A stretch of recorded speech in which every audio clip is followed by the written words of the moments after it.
Hey everyone, this is our Sunday Bible study for January 24th, 2021. We're continuing our study in the Foundations material from the Gospel Advocate, which is currently taking us through the book of Genesis. And this morning we come to Genesis chapter 39. We're going to be noticing verses 1 through 23. And the author entitles the lessons, Joseph at Potiphar's House. I want to begin like we normally do by looking at the introduction, which begins on page 82 in the book. The author writes, "When Joseph's brothers saw him coming from a distance, they said to one another, 'Look, this dreamer is coming. Come therefore, let us now kill him and cast him into some pit.'" In Genesis chapter 37, verses 19 and 20. The text does not specify which brothers conspired together. We know Reuben, though, was not one of them. For he came to Joseph's defense, and said, "Shed no blood, but cast him down into the pit which is in the wilderness, and do not lay a hand on him." Verse 22. The verse goes on to reveal that Reuben intended to rescue Joseph and return him safely to his fathers. Although the brothers heeded Reuben's advice and refrained from killing Joseph, the eldest brother was not able to rescue Jacob's favored son. While Reuben was away, Judah suggested Joseph be sold to traders who happened to be passing by. He said, "What profit is there if we kill our brother and conceal his blood? Come and let us sell him to the Ishmaelites, and let not our hand be upon him, for he is our brother and our flesh." Last week we noticed how ridiculous that sounded. They didn't want to have Joseph's blood on their hands, so they just sold him in slavery instead, as if that was something that was better. Therefore the brothers pulled Joseph up and lifted him out of the pit, and sold him to the Ishmaelites for 20 shekels of silver, and they took Joseph to Egypt. The brothers sold Joseph for the price of a slave. We read about that in Leviticus 27:5. Describing the scene, Gresham wrote, "One can only imagine Joseph's tears and pleas as he begged his brothers not to sell him into slavery. But it was too late. They would not tolerate the special treatment and grandiose dreams of their half-brother any longer. The caravan traders were unmoved by this family tragedy. They completed their purchase and took Joseph with them into Egypt." Joseph did not remain with the traders for long. When the caravan arrived in Egypt, Joseph was sold to Potiphar, an officer of Pharaoh and captain of the guard. Our knowledge of Potiphar is limited. The text only mentions his position. Regardless, he was an important official and evidently a wealthy man. Concerning the record of Joseph's being sold, Walton observed, "This is just enough to indicate that he had not been written out of the narrative, never to be heard from again. His whereabouts are known, but his fate hangs in the balance." Our lesson text in Genesis 39 resumes the story at this point. And so we're picking up pretty well right where we left off last week. Last week we read about Joseph, and we read about his dreams. We read about the friction that he had between him and his brother because of his dreams, but also because of the favoritism that was shown him by Jacob. We noticed him being sold into slavery, and we noticed the deceptions on the part of his brothers as they went and convinced Jacob that he had been killed by taking the coat of many colors, dipping it in blood, and tearing it up some. And Joseph assumed from that his son had been devoured by wild beasts. And so while Jacob is convinced his son is dead, Joseph has arrived in Potiphar's house. And that's where the text picks up in Genesis chapter 39 and verse 1. "Now Joseph had been taken down to Egypt, and Potiphar, an officer of Pharaoh, captain of the guard, an Egyptian, bought him from the Ishmaelites who had taken him down there." As we said just a few moments ago, we don't know a lot about Potiphar. But we do see here that he's an officer of Pharaoh, and we see that he is the captain of the guard. This would not have been a small position that this man holds. This man holds a position of authority, and it would have been a position of prominence and importance. And so Joseph doesn't just wind up in any house. He winds up in the house of someone who has a position of authority. And I think we clearly can see God's hand at work here. God is the one who is behind the scenes. He's the one that is pulling the strings. And while things are not going well for Joseph, obviously, if you had your choice between being a slave and being free, you would choose freedom. Though Joseph, we're going to see God takes care of him even in this position. In verse 2, we read, "The Lord was with Joseph, and he was a successful man, and he was in the house of his master, the Egyptian." And so we see that although Joseph has found himself in a foreign land, among foreign people, God is still right there with him. God has not left him, and so God is with Joseph. And when we see that phrase, it normally refers to the fact that God is going to prosper that individual. And we see that taking place here. We see that he was successful in what he was doing. In verse 3, "And his master saw that the Lord was with him, and that the Lord made all that he did to prosper in his hand." In the book on page 34, the author says, as Kissling explained, this says something about both Joseph and Potiphar. He wrote, "Potiphar knew of Joseph's God and his dedication to him. Potiphar also knew that the Lord and not some other god, nor Joseph's innate abilities, had brought about this success."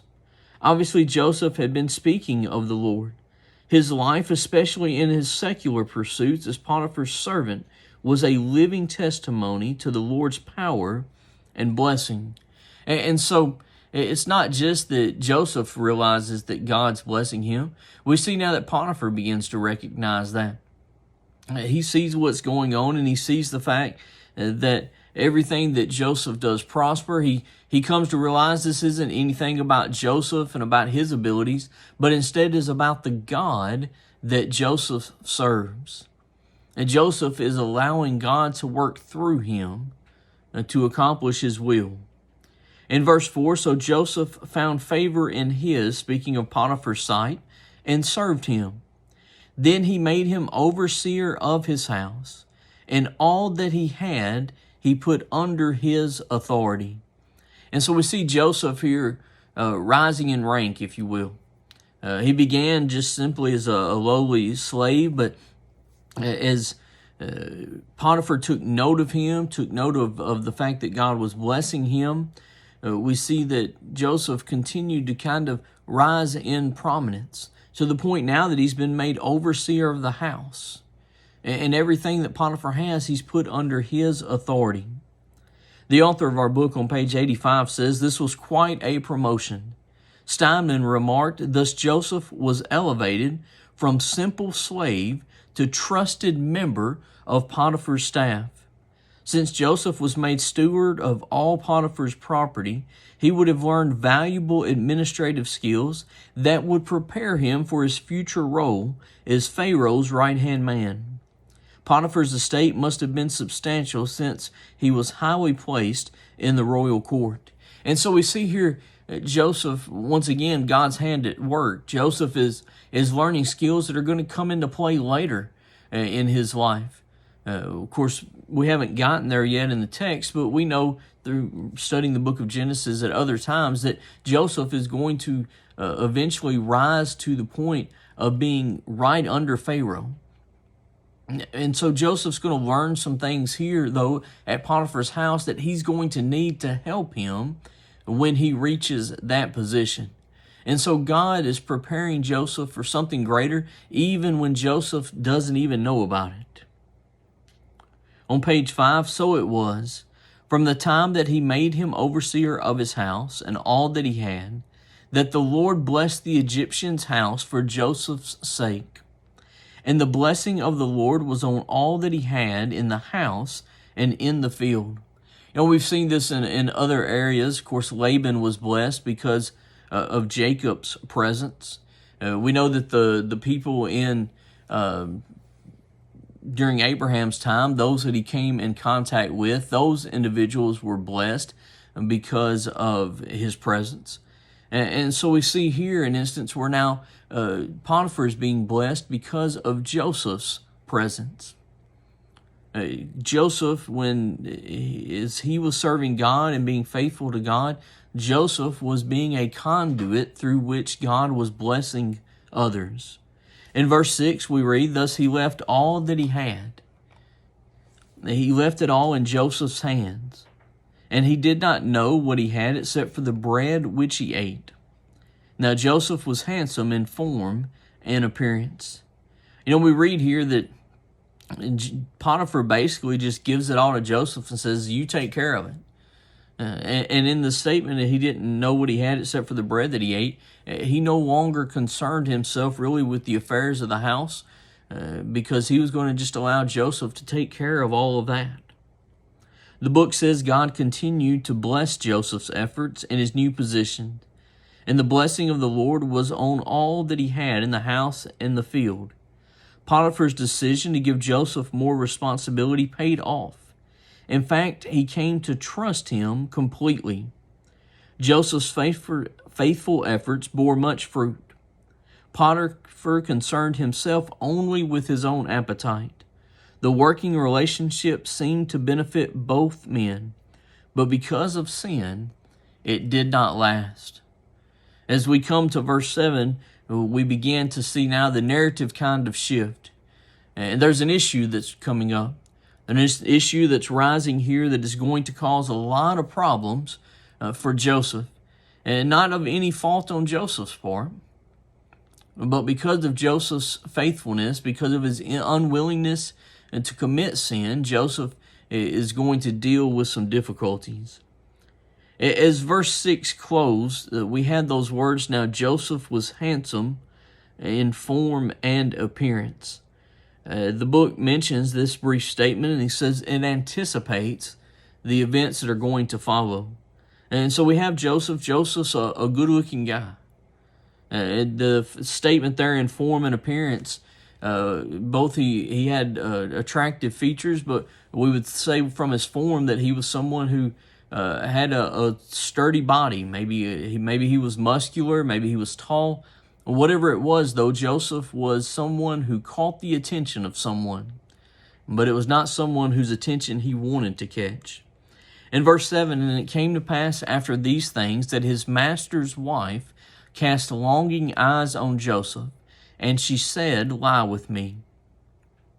Here we have Joseph. He's in a foreign land. He's among foreign people.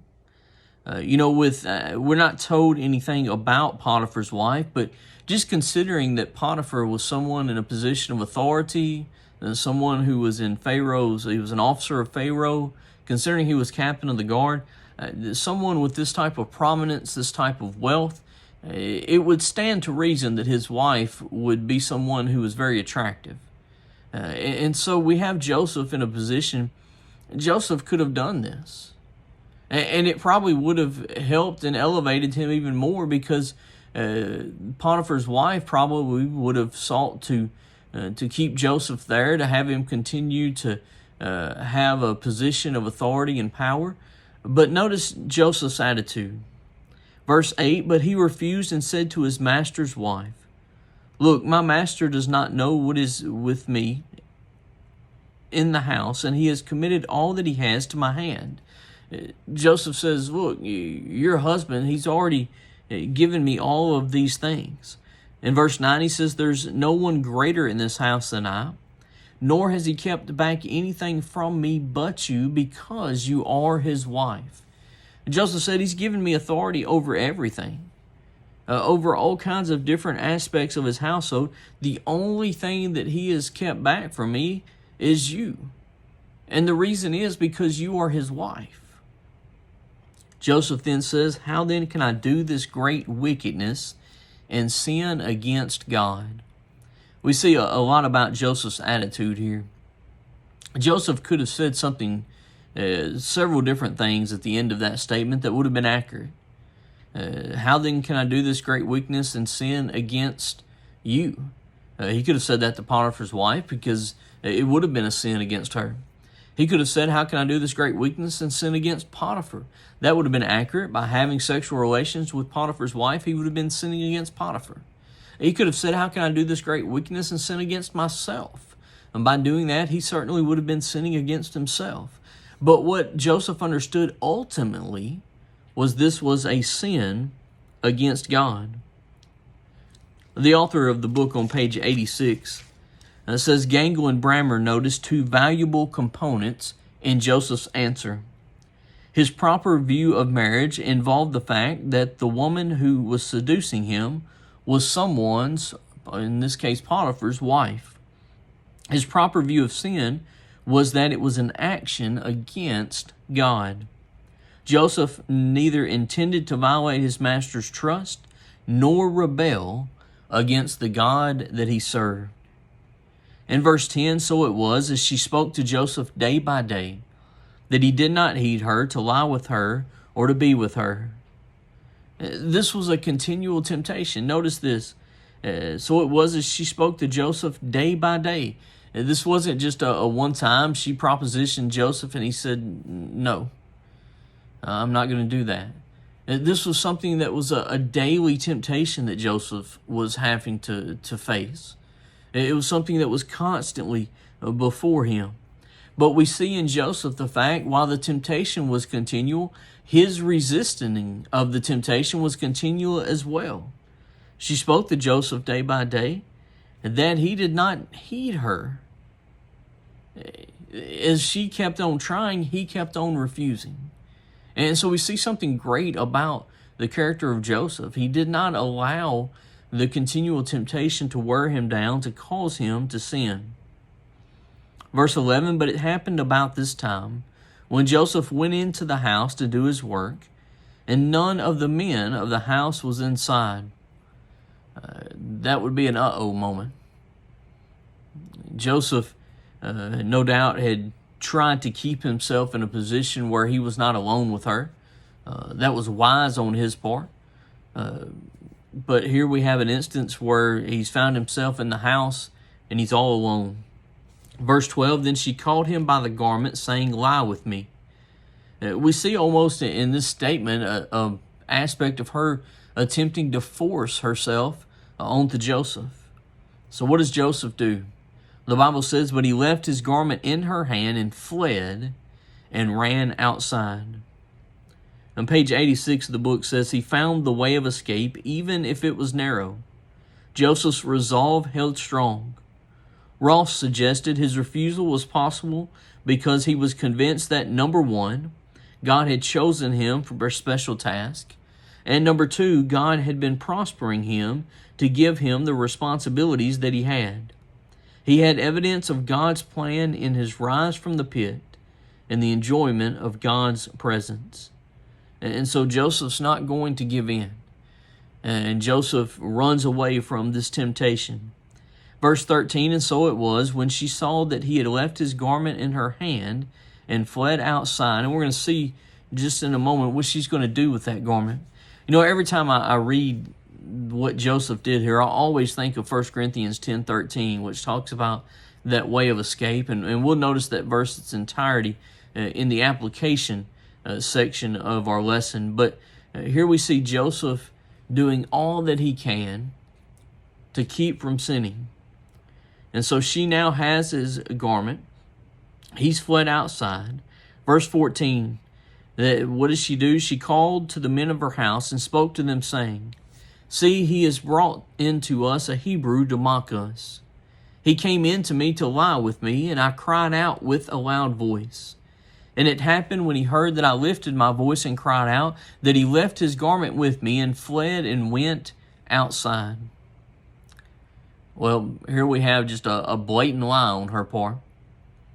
She has to give some explanation for why she has Joseph's garment in her hand. And so she uses that as an occasion to accuse him of something that he just had not done.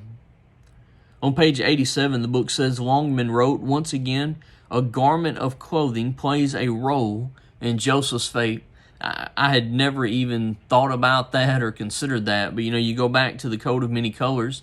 That had caused jealousy on the part of his brothers, and it ends up playing a role in his fate because they use that to convince Jacob that he's dead. And here once again, a garment of clothing plays a role in his fate, and that he left his garment in her hand as he fled from her. He says earlier their ornate robe was used as evidence they'd being mauled by wild beasts. Potiphar's wife uses his cloak as evidence that he tried to rape her. Although her accusation was blatantly false, the damage was done. Joseph, a servant, was presumed guilty. You know, as a slave, Joseph didn't have any rights. He didn't have rights to a trial. He didn't have rights to try to present evidence to the contrary. She was the woman of the house. She spoke, and it was done. And so Joseph finds himself now cast into prison. As it continues on, verse 19. So it was when his master heard the words which his wife spoke to him, saying, Your servant did to me after this manner, that his anger was aroused. Then Joseph's master took him and put him into the prison, a place where the king's prisoners were confined. And he was there in the prison. On page 87, we read, Once again, Joseph is placed in a position of great difficulty through no fault of his own. He did not deserve to be in prison, yet that is where he was. As Selhammer wrote, the narrative is explicit in its emphasis on the total uprightness of Joseph throughout the attempted seduction by the Egyptian's wife. He was in jail because of false witness that was laid against him. And so Joseph had done nothing wrong, but yet this is where Joseph now finds himself. Verse 21, But the Lord was with Joseph, and showed him mercy, and he gave him favor in the sight of the keeper of the prison. And the keeper of the prison committed to Joseph's hand all the prisoners who were in the prison. Whatever they did there, it was his doing. The keeper of the prison did not look into anything that was under Joseph's authority, because the Lord was with him, and whatever he did, the Lord made it prosper. And so we see once again, just as Joseph rose in prominence in Potiphar's house, we see him rising in prominence now here in the prison. On page 88, the author closes out this section of the text by saying, As God had previously done for Joseph, he continued to cause Joseph's actions to prosper. Joseph remained faithful in all his dealings, despite being treated unjustly. He maintained his integrity. Curavella thus concluded the integrity of God's people facilitates their becoming agents of divine blessing to others. This was certainly true of Joseph. That brings us to the applications, and the author makes three applications from the text that we want to notice as we close out. The first one's found on page 88. He says it's not possible to read Joseph's story without considering the providence of God. Now, we've talked about providence before. We understand that there's a difference between the providence of God and the miracles of God. The miracles of God are things that break natural law. The example that I many times use is Jesus walking on water. Well, that broke natural law. The laws of nature say that a man cannot walk on water. The tensile strength of water is not such to where it can support the weight of a man. And so for Jesus to do that, that was a miracle because it broke natural law. But when we talk about God's providence, we're talking about God's using situation and the laws of nature to bring about his will. It's God working within natural law to bring about what he wants. And so when you read Joseph's story, it seems so evident. Although Joseph was sold by his brothers into slavery, the author says, he ended up being bought by a powerful Egyptian and placed in charge of his household. As was previously noted, this provided Joseph with the kind of experience he would eventually need when he ascended to a high rank in the Egyptian government. Additionally, his placement in the king's prison also reflects God's care. Not only did he escape death, a punishment was usually given to those charged with rape, but he was also placed in a setting where he would meet and help individuals who would be able to carry his name to Pharaoh of Egypt. God was undeniably at work in Joseph's life. The second application that's mentioned is Joseph's devotion to God is especially encouraging. When tempted by Potiphar's wife to commit fornication, Joseph asked, "How then can I do this great wickedness and sin against God?" This question reveals the foundation of his integrity.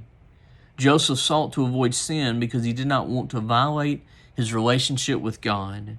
Christians should think similarly. And that brings us to the third and final application. He says, we do not know how Joseph got out of his garment and escaped the clutches of Potiphar's wife. We simply know that he did. Scripture promises God will make a way of escape from the temptations we face in life. Making this point, Paul wrote, and this was the passage I mentioned earlier, no temptation has overtaken you except such as is common to man. But God is faithful, who will not allow you to be tempted beyond what you are able, but with the temptation will also make the way of escape that you may be able to bear it. The way of escape may be narrow, but it will be available. We just need to look for it. That's chapter 39. Looking at the life of Joseph, as we leave out, we see Joseph in prison. Well, that brings us to our lesson 9 for next week. Lesson 9 is entitled, Pharaoh Promotes Joseph. And it's taken from Genesis chapter 41, verses 37 through 57. I want to thank you for tuning in. I hope that the lesson has been beneficial to you. And I hope that you will tune in again next week as we continue in our study looking at the life of Joseph from the book of Genesis. Remember, friends, stay healthy, stay hopeful, stay holy, and I hope that you have a great day.